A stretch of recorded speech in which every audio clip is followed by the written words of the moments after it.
साथियों नमस्कार, मैं हरिश्चंद्र बर्णवाल इस वीडियो में आप सभी का स्वागत करता हूं। सबसे पहले तो आप सभी को दोस्तों अंतर्राष्ट्रीय योग दिवस की बहुत बहुत शुभकामनाएं। देख रहे हैं ना दोस्तों, जो भविष्यवाणी की थी मैंने, जो बात कही थी, एकदम 100 आने सच साबित हुई है। और आप देखिए बाकी यूट्यूबर्स, बाकी मेन स्ट्रीम मीडिया, और अब मैंने जो 3-4 दिन पहले कहानी दिखाई थी वो कहानी डोनाल्ड ट्रंप कह रहे थे ना कि मैं जा रहा हूं G7 छोड़ करके, बहुत बड़ा काम है। क्या था बड़ा काम? मैंने कहा था उसको भगाया है। लेकिन आज की कहानी तो बड़ी जबरदस्त है दोस्तों। प्रधानमंत्री मोदी अपना रिटर्न गिफ्ट जो लेकर आए हैं ना, आज तो वो दिखाना चाहता हूं। ऐसा शानदार गिफ्ट दोस्तों, भारत वंशियों के लिए, पूरे देश के लिए, बल्कि इससे बड़ा गिफ्ट हो ही नहीं सकता। मैंने कुछ दिन पहले भी कहा था, कई लोग कह रहे थे कि भैया ये कनाडा ने तो आखिरी मोमेंट पे बुलाया है, लेकिन नहीं दोस्तों, प्रधानमंत्री मोदी ने उस बाउंसर पर भी ऐसे छक्के जड़े हैं कि ट्रंप से लेकर के जो कनाडा में बैठे हुए खालिस्तानी हैं, सबके होश उड़ गए हैं। और इसीलिए मैं आपको प्रधानमंत्री मोदी का सबसे बड़ा रिटर्न गिफ्ट दिखाना चाहता हूं। 24 घंटे भी नहीं बीते थे दोस्तों, ये भी आपको बता दूं, ऐसी कार्रवाई हुई है और कनाडा ने वो काम किया है जो किसी ने सोचा भी नहीं था। तो आज का वीडियो इसी पर दोस्तों, निवेदन करता हूं कि जरूर कमेंट कीजिए। आज आपने अंतर्राष्ट्रीय योग दिवस मनाया होगा, फिर से शुभकामनाएं देता हूं। और हाँ दोस्तों, आज तो गजब हो गया भाई, चंद्रबाबू नायडू का भाषण आपने सुना ही होगा। वो कह रहे हैं कि इस देश में अगर कोई रिकॉर्ड तोड़ सकता है तो वो भी, उसका नाम भी मोदी है। और योग दिवस पर ही मैंने दोस्तों एक गीत तैयार किया है, आप लोगों की शायद नज़र नहीं पड़ी। मैं निवेदन करता हूं कि ज़रूर योग दिवस को लेकर जो शानदार गीत तैयार किया है, ज़रूर देखिएगा दोस्तों। योग दिवस पर आप मानकर चलिए कि इस तरह का पहला गीत है। हालांकि दिल्ली सरकार ने भी बनाया है, मगर इस गीत को आप ज़रूर देखिएगा। हमें भी अपना थोड़ा प्रेम दीजिएगा। कमेंट में भी पिंड कर दिया है दोस्तों। आइए शुरुआत करते हैं खबरों से। आपको 2-3 दिन पहले दोस्तों दिखाया था कि कनाडा ने डोनाल्ड ट्रंप को ह्यूमिलिएट किया। मैंने फिर कहा था कि उनको भगा दिया।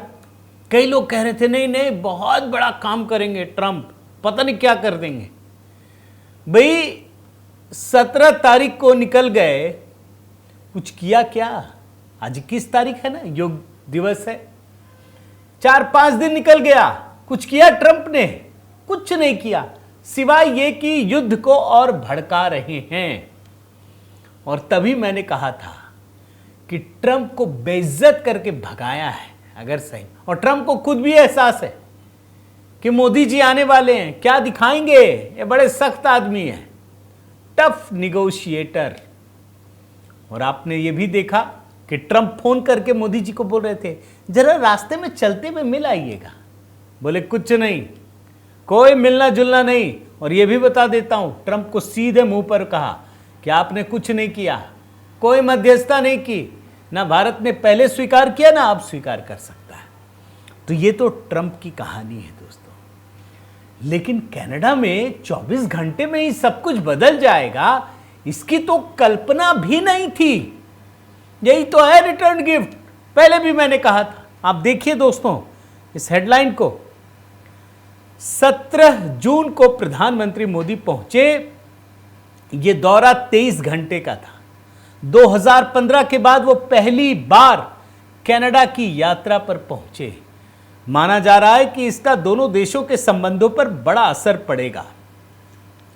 लेकिन जानते हैं दोस्तों, प्रधानमंत्री मोदी के आने के 24 घंटे नहीं बीते, कनाडा ने बहुत बड़ा सच स्वीकार कर लिया है। बुधवार 18 जून को कनाडा ने मान लिया कि खालिस्तानी राष्ट्रीय सुरक्षा के लिए खतरा है। उसने इस बात को पीएम मोदी के दौरे के 24 घंटे बाद ही स्वीकार कर लिया है। और यह पहली बार है दोस्तों, यह भी बात आप समझ लीजिए कनाडा की शीर्ष खुफिया एजेंसी है कनाडाई सुरक्षा खुफिया सेवा CSIS। इसकी 2024 की रिपोर्ट बुधवार यानी 18 जून को संसद में पेश की गई और इस रिपोर्ट में कनाडा ने पहली बार माना कि खालिस्तानी उसकी जमीन का इस्तेमाल भारत के खिलाफ हिंसा फैलाने, वित्तीय मदद जुटाने और साजिश रचने के लिए कर रहे हैं।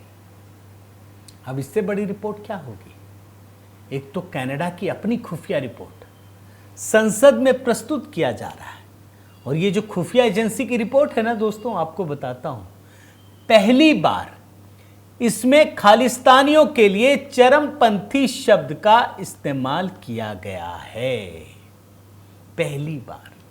पहले तो मान ही नहीं रहे थे कि खालिस्तानी है, अब सब मान रहे हैं।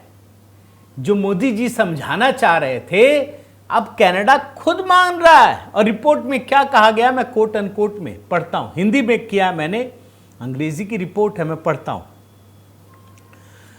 व्यक्तियों के एक छोटे समूह को खालिस्तानी चरमपंथी माना जाता है क्योंकि वे मुख्य रूप से भारत में हिंसा को बढ़ावा देने, धन जुटाने या हिंसा की योजना बनाने के लिए कनाडा का उपयोग आधार के रूप में करते रहते हैं।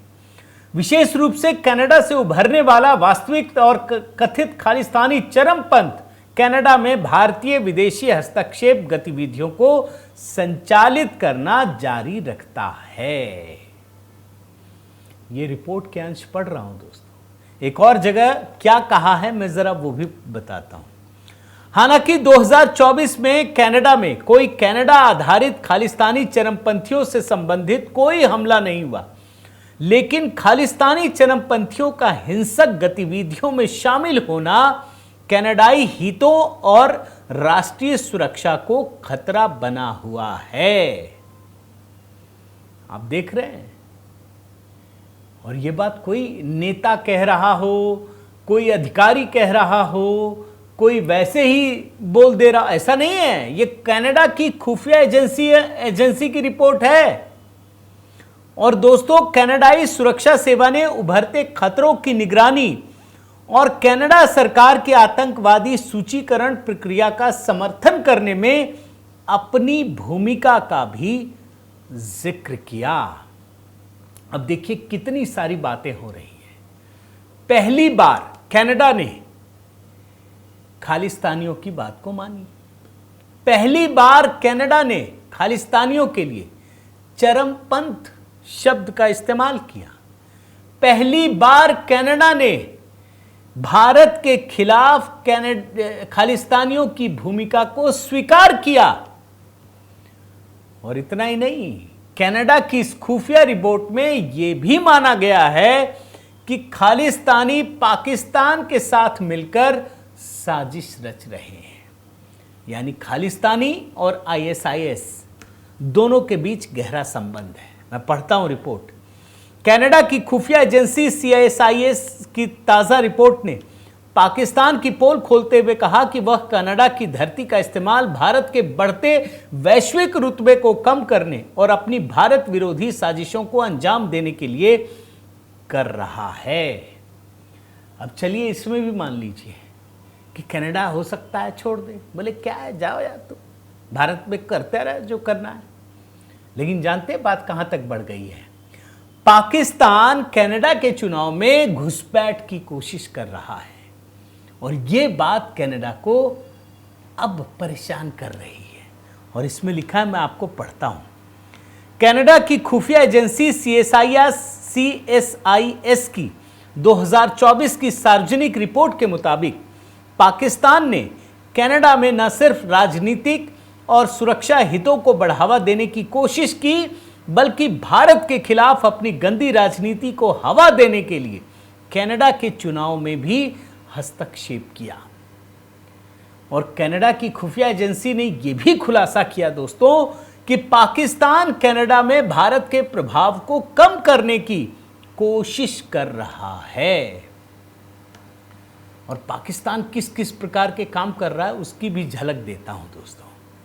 पाकिस्तान न सिर्फ घुसपैठ करता है, बल्कि कनाडा में दोस्तों इस बात की कोशिश में लगा है कि जो नेता भारत विरोधी है उसको बड़ा बनाया जाए, उसके प्रभाव को बड़ा किया जाए। जो नेता पाकिस्तान के समर्थक हैं उनको बड़ा बनाया जाए। आप सोचिए, इसमें लिखा हुआ है, मैं आपको पढ़ देता हूं। यह साफ दिखाता है कि पाकिस्तान जहां लोकतंत्र सिर्फ नाम का है, वो दूसरे देशों में भी अपनी जैसी ही स्थिति चाहता है। और कनाडा की खुफिया एजेंसी CSIS इसे विदेशी हस्तक्षेप का सबसे घिनौना रूप बताया है। इसमें लिखा हुआ है कि पाकिस्तान ने कनाडा के संघीय और प्रांतीय चुनाव में गुप्त रूप से हस्तक्षेप करने की कोशिश की ताकि उन नेताओं को उभारा जा सके जो भारत की तुलना में पाकिस्तान समर्थक माने जाते हैं। अब इससे बड़ी रिपोर्ट क्या होगी दोस्तों, आप खुद सोचिए। और इसके बाद रिपोर्ट में सिर्फ ऐसा नहीं कि वो बता दिया गया है, चेतावनी दी गई है। यह कहा गया है कि पाकिस्तान भविष्य में भी कनाडा के विभिन्न स्तरों की सरकारों, सांस्कृतिक, धार्मिक समूहों और मीडिया को निशाना बनाया जा सकता है, खास तौर पर चुनावी उम्मीदवार चयन प्रक्रिया में दखल देकर। और यह कहा गया है कि सतर्क रहिए। इसका मतलब है दोस्तों कि कनाडा अब ये खुलकर मान रहा है कि खालिस्तान और पाकिस्तान दोनों की जुगलबंदी हो गई है। ये जितने हिंसक प्रयास हो रहे हैं वो दोनों की जुगलबंदी का प्रयास है। कनाडा तो शांति प्रिय देश है दोस्तों। ऐसा नहीं है कि सारे सिख वहां पर खालिस्तानी है, ऐसा नहीं है, बिल्कुल नहीं। मुट्ठी भर लोग, उन मुट्ठी भर लोगों का पाकिस्तान के साथ गहरा संबंध है। पाकिस्तान की ISI के साथ संबंध है। ISI जो है वहां पे पैसे भी डाल रही है, भले भिखमंगा देश हो, लेकिन उसको पता है कि भारत से लड़ने के लिए अगर खालिस्तानियों को पूरी ताकत दे दी जाए तो भारत परेशान हो जाएगा। ये है असली कहानी। और जब इतना बड़ा खुलासा हो गया है दोस्तों, तो क्या कनाडा को यह बात नहीं पता चल रहा है कि खालिस्तान की जड़ें कनाडा में ही है, वहीं ये पल पोस रहे हैं, वहीं राजनीतिक रूप से इनको पूरा का पूरा मौका मिलता है।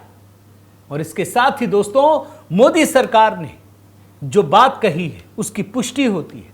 आप जानते हैं कि भारत ने 20 से अधिक प्रत्यर्पण अनुरोधों की सूची भी कनाडा को सौंपी है। 20 लोगों की भारत ने दिखाया है कि भाई ये जो आपके पास रह रहे लोग हैं, ये खालिस्तानी, ये भारत में आकर हिंसा फैलाना चाहते हैं, ये भारत की सॉवरेनिटी को चुनौती देना चाहते हैं। और इसीलिए प्रधानमंत्री मोदी जब कनाडा पहुंचे दोस्तों, तो वहां प्रधानमंत्री मार्क कार्नी से मुलाकात की, उनको बताया। और क्या मार्क कार्नी इस बात को समझ चुके हैं दोस्तों कि जो जस्टिन ट्रूडो हैं, दरअसल उनके सियासी करियर के डूबने की वजह उनका खालिस्तानी प्रेम है। अब आपके सामने और हमारे सामने एक सवाल है दोस्तों कि अगर कनाडा ये सब मान रहा है तो क्या ये मान लिया जाए कि कनाडा में खालिस्तानी समस्या जो भारत के लिए पैदा हो गई है, क्या उसके अंत की शुरुआत हो चुकी है? भाई हमारे पास तो एक उदाहरण है दोस्तों, मैं आपको बताता हूं।